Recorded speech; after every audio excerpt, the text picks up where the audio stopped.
Welcome back into Talking Fitchburg. Joining me today, it's a familiar face. It's Bill Balke, one of our engineers here at the City of Fitchburg. Bill, thank you for coming back on the show. Certainly appreciate it.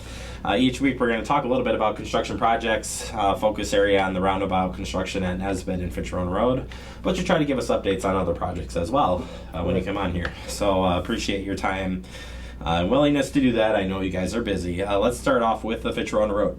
And Nesbitt Road Roundabout construction, how's that going? All right. Yeah, they've removed all the pavement out there. They've got the basic shape for the roundabout. Next week they're going to be starting in on the storm sewer and the water main construction, so that'll be going on for the next couple weeks. We'll be laying down the gravel after that, and then pavement after that. So pretty impressive. We were down there with our cameras last week, and of course this week as well too. As we're seeing some of that footage right now.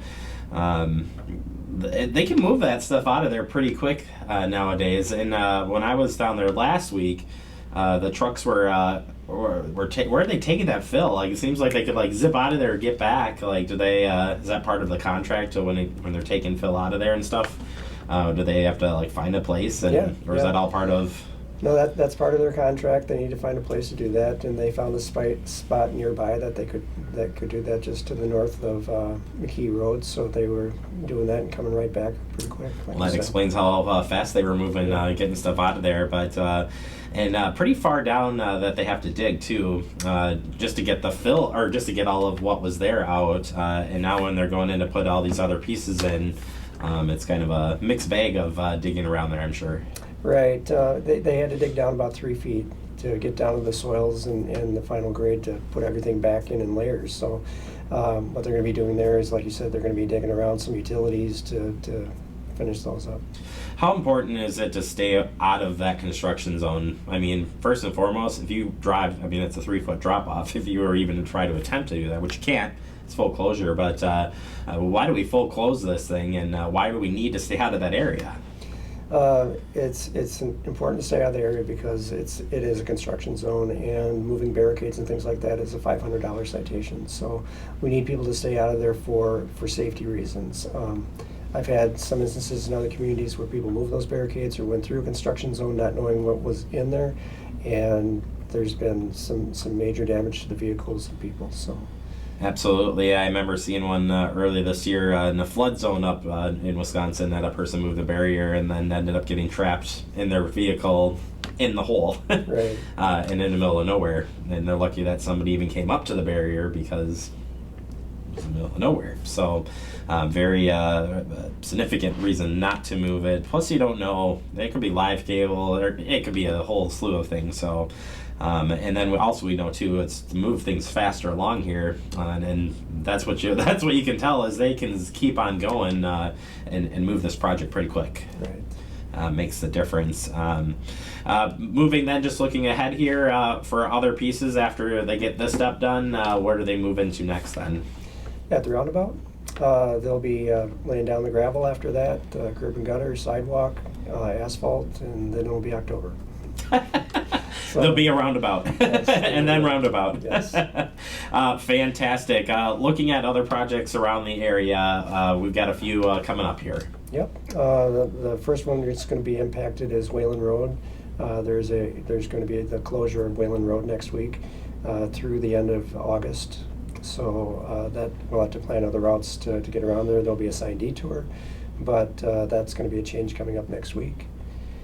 That one's that's a part two. Part two, yeah. Of the project. We had to go and replace the culvert first, and then the contractor had some other things that need to get done, and now they're coming back to finish that up.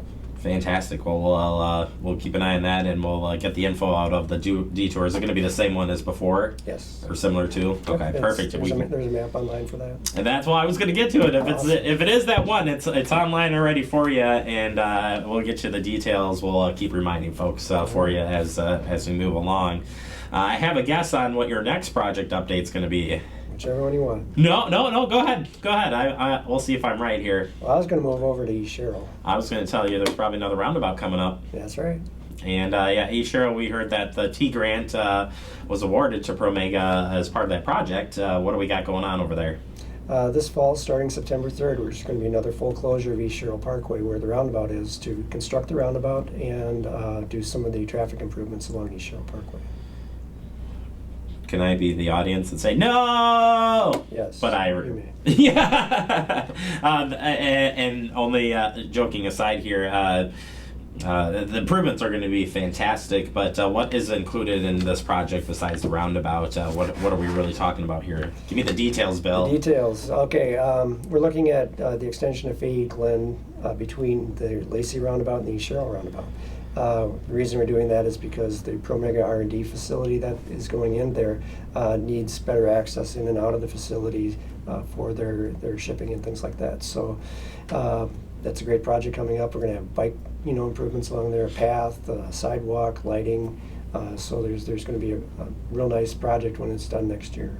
Yeah, it's hard to believe that they're so close, like when you're on Lacey or whether you're on East Trail, and how close those are together when you put that road in there. But full closure coming up on that one. We'll get the details. There'll be a signed detour route for that one as well.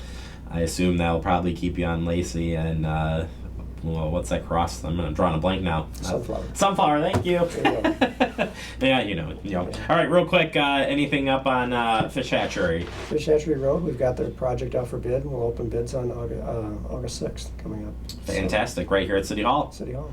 All right, we'll keep an update on that as well. Bill, as always, thank you for your time, and looking forward to having you on back next week. Okay. If you'll come back. He's like, I don't know if I'll come back, but... I'll be here. All right, that's Bill Balke, one of your engineers here at City of Fitchburg. We'll take a quick break. You are watching Talking Fitchburg.